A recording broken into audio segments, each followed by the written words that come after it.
Well, Murphy's Law, I was almost done getting all the pennies down and I ran out of the liquid nails. Welcome to Seeking Discovery. I'm Ryan and I have a passion for travel and building things.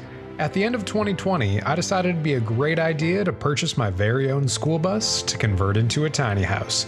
So come along as I make mistakes, learn a lot, and make lasting memories, turning this old bus into a new tiny home. And if you haven't done so already, be sure to hit that subscribe button to follow along on all the adventures. I look forward to sharing this with all of you. And as always, continue to explore every day. Welcome back, everybody, for another episode of Seeking Discovery. It is a warm one here in Central Florida today.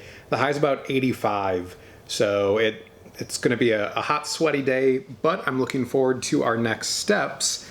And if you look or watched the last part of the video series, you saw that I was getting ready to treat the floor with the OSPO and then getting the Rustoleum primer down.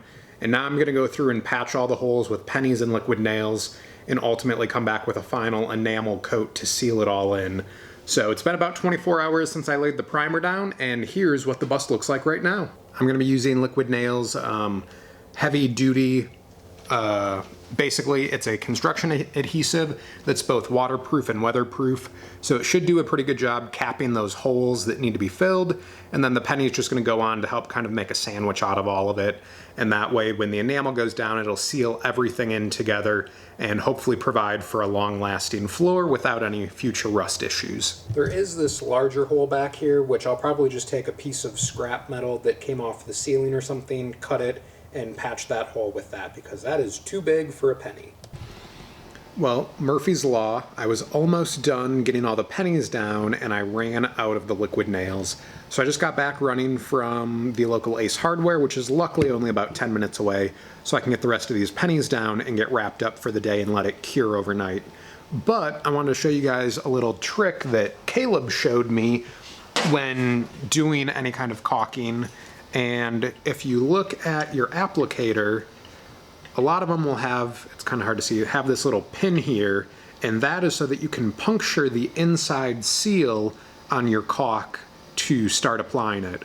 So I learned that today. It's a great little tip to know.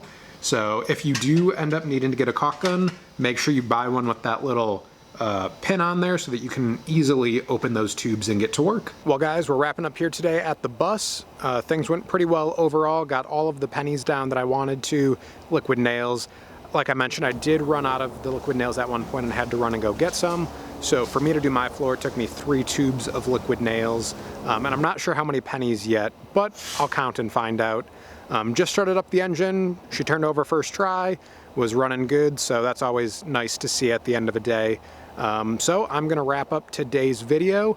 Hopefully be back out here tomorrow to get the enamel down on the floor and get that final protective coat down as soon as possible so that we can keep moving forward with the rest of the build. Well, it appears that the next day when I came out to do the flooring in the bus with the oil enamel, I actually didn't pull out my main camera, so all we have is this time lapse. So as you can see, I've got that Rustoleum Oil Based Enamel, and I'm going and brushing that down as a final top coat, sealing in those pennies, that cured liquid nails, and really giving it a good protective coat on the bus. For anybody who's looking at doing a bus conversion, I always recommend taking it down to the bare metal so you can see what you're working with and properly converting the rust so that you have a solid foundation. If you like these kinds of videos, give it a big thumbs up, leave a comment below, and if you guys have questions, let me know. I would love to hear it. If you haven't done so already, be sure to check out my Instagram and TikTok as well for the most up-to-date details on the bus build, because the YouTube videos are a little bit delayed. So if you want to know what's going on right now, make sure to head over to those. I got links in the descriptions below. But we'll see you guys in the next video.